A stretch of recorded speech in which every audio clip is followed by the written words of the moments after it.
सती सती सती सती सती गुरुदेव झूठू झूठू झूठू झूठू आन सब सेब। जी हाँ, इसका उत्तर दीजिए, क्या उत्तर आना चाहिए?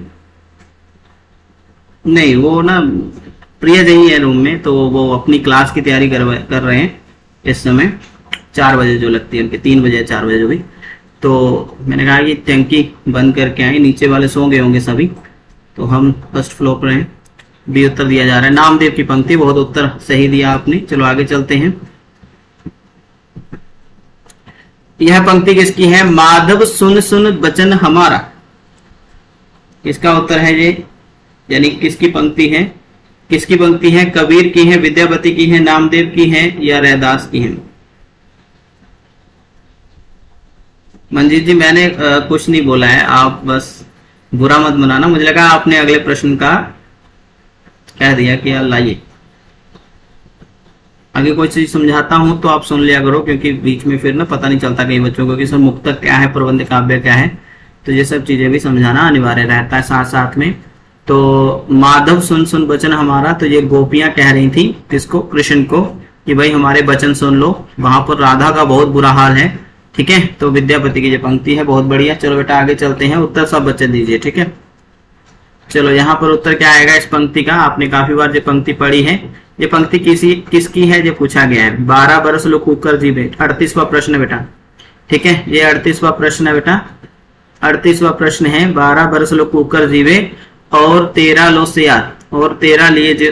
ठीक है, वर्ष 18 क्षत्रिय जीवे आगे जीवन को अधिकार। तो यहाँ पर कहा जा रहा है कि 12 वर्ष तक एक कुत्ता जो है जीता है और 13 वर्ष तक सियार ले लेते हैं गीदड़, और 18 वर्ष अपनी जिंदगी के 18 वर्ष जो है क्षत्रिय बिल्कुल बलशाली होकर जीते हैं, कोई उनको डर नहीं है, और अगला जीवन उनका अधिकार नहीं जोग्य, कहीं फिर जीवन जीने का कोई अधिकार नहीं है।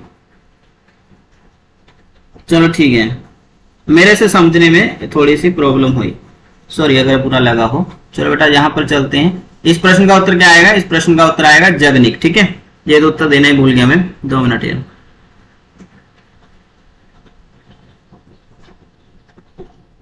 हाँ जी, तो इसका उत्तर आएगा सी। ठीक है, चलो आगे चलते बेटे। हमारे पास अभी प्रश्न आ गया, भजन भजो भगवान को और भजन सब दंड। ठीक है, क्या कहा गया इसमें कि भजन भजो भगवान को और भजन सब दंड। हाँ जी, हाँ जी, अभी देखना। भजन भजो भगवान को और भजन सब दंड, तन सरवर मन हंस है कैसो पूर्ण चंद। तो इसमें अगर देखोगे इस पंक्ति को, तो इस पंक्ति में ही आपको आंसर मिल जाएगा। ठीक है, इस पंक्ति में ही आपको आंसर मिल जाएगा। कोई बात नहीं, आप आंसर दीजिए मंजीत जी। इस पंक्ति में ही आंसर मिल जाएगा। देखो केशव जो है वो केशव दास है। ठीक है, तो केशव दास यहां पर उत्तर आएगा। चलो आगे चलते हैं। हाँ जी, इसका देखिए, प्रभु पूर्ण पावन सखा प्राण नहु को नाथ, परम दयालु कृपालु प्रभु जीवन जाके हाथ। तो यहां पर क्या उत्तर आना चाहिए?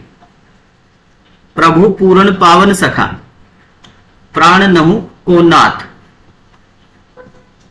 40वां प्रश्न चल रहा है।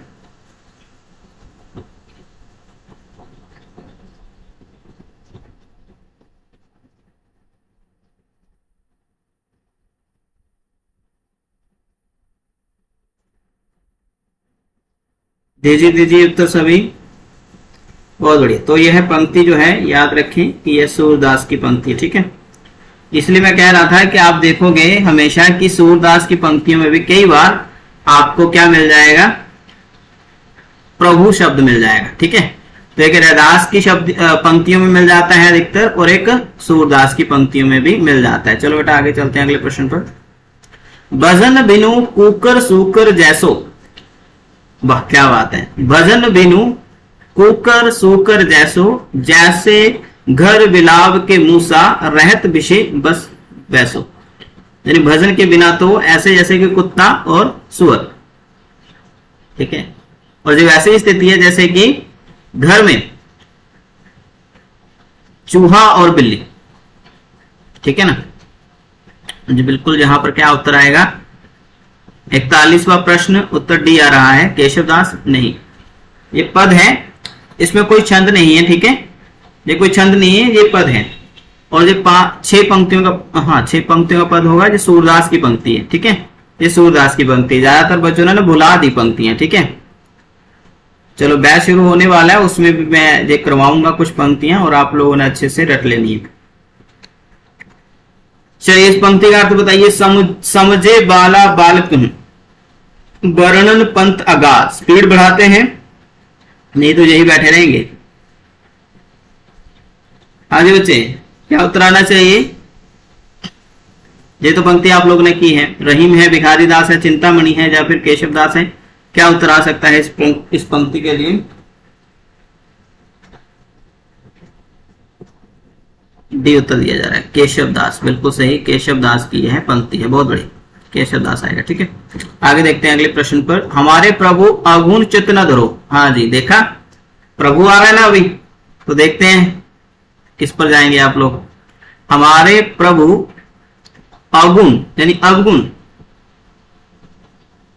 काव्य मार्ग कठिन है, बिल्कुल केशवदास ये कहते हैं भाई कि जो बच्चों के चलने का मार्ग नहीं है और हर किसी के बस की बात नहीं है। चलिए तो उत्तर क्या आएगा? हाँ सूरदास, ठीक है। तो ये पंक्ति बहुत इंपॉर्टेंट है।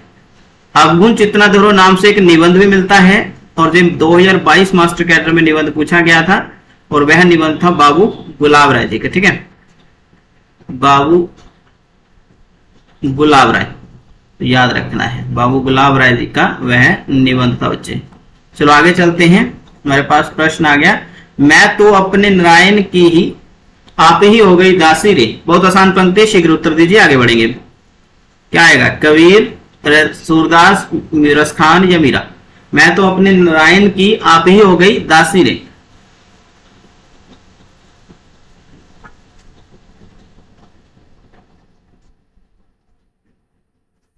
हाँ जी बच्चे,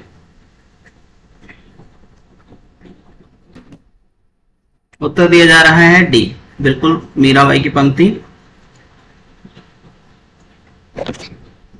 हाँ जी बच्चे, जी बताइए, यह पंक्ति में मीराबाई जो है वो किसकी बात कर रही है, यानी फिलिंग द ब्लैंक में क्या आना है?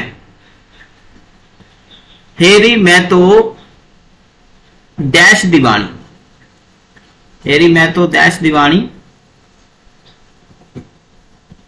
मेरो दर्द न जाने कोई। तो यहां पर आपने उत्तर बताना है कि यहां फिलिंग द ब्लैंक्स में क्या आना है? प्रभु, खुद, प्रेम या ए और सी दोनों सही।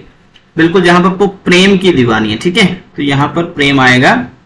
आगे चलते हैं, पंक्ति देखिए। निरखत अंक साम सुंदर के बराबर लावती छाती। निरखत अंक, निरखत यानी देखना, ठीक है, निरखत यानी कि बेटा देखना, याद रखना है, यहां पर देखने की बात हो रही है।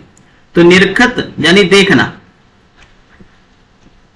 अंक यानी कि जो लिखा हुआ है, लिखा हुआ कुछ देख रही है, यानी पत्र पर कुछ लिखा हुआ है उसको देख रही है। और श्याम सुंदर यानी श्री कृष्ण बार बार लावती छाती, और जो लिखे हुए हैं उस पत्र में अंक यानी जो लिखा हुआ जो भी शब्द वगैरह उसको वो देख रही है और अपनी छाती से भी बार बार लगा रही है। तो यहाँ पर क्या पंक्ति आएगी? किसकी पंक्ति है? जो सूरदास की पंक्ति, ठीक है।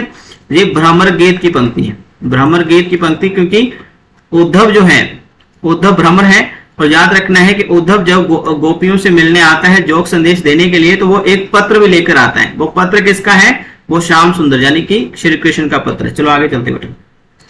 ओडी पीताम्बर लैड लकुटी धन, सॉरी ये पंक्ति थोड़ी सी ना अजीबो गरीब, लेकिन फिट कर लेते हैं पहले स्क्रीन पर, तभी समझ में आएगा। हाँ जी, अभी देखिए 47वां प्रश्न क्या कह रहा है?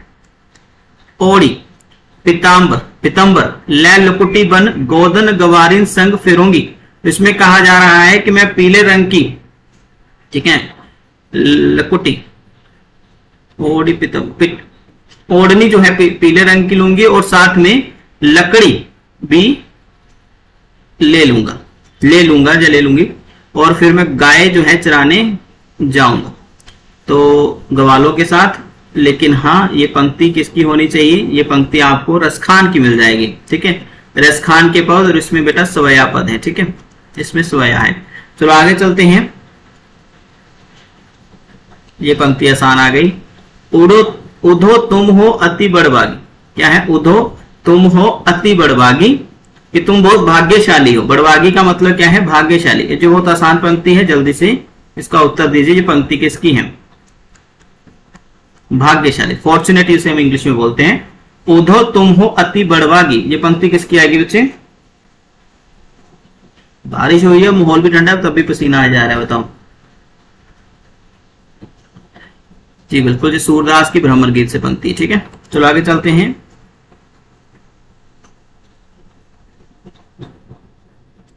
हमारे पास अगला प्रश्न है, ये पंक्ति किसकी है? जोगिया री परितड़ी है दुखड़ा री मूल, शीघ्र बताएं। सूरदास की है, रसखान की है, मीराबाई की है, या चतुर्भुज दास की है? ये जो साधु लोग हैं उनकी जो प्रीतड़ी है, जिनका जो प्रीत है वो असली जड़ है दुख की। हाँ, तो यहां पर क्या उत्तर आना चाहिए? उत्तर आना है चाहिए यहां पर सी। बिल्कुल, उन्होंने साधुओं का जो प्रेम है उसको दुख के बराबर माना है। आगे चलते हैं, मीराबाई की पंक्ति। अगला देखिए, प्रेम प्रेम सबको कहे, कठिन प्रेम की फांस। प्रेम प्रेम तो हर कोई कह रहा है भाई, लेकिन इसमें जो फंसता है वही जानता है कि कैसे फंस गया है। और लेकिन कठिन ही कोई इसमें फंसता है, यानी कोई दरमियाना व्यक्ति ही, कोई ही इसमें आता है। प्रेम की बात करना बहुत आसान है, लेकिन करना बहुत कठिन है। सूरदास की पंक्ति, रसखान की, मीरा की, या चतुर्भुज दास की? बिल्कुल, यहां पर क्या उत्तर आएगा? यह पंक्ति आपको करवाई थी रसखान की।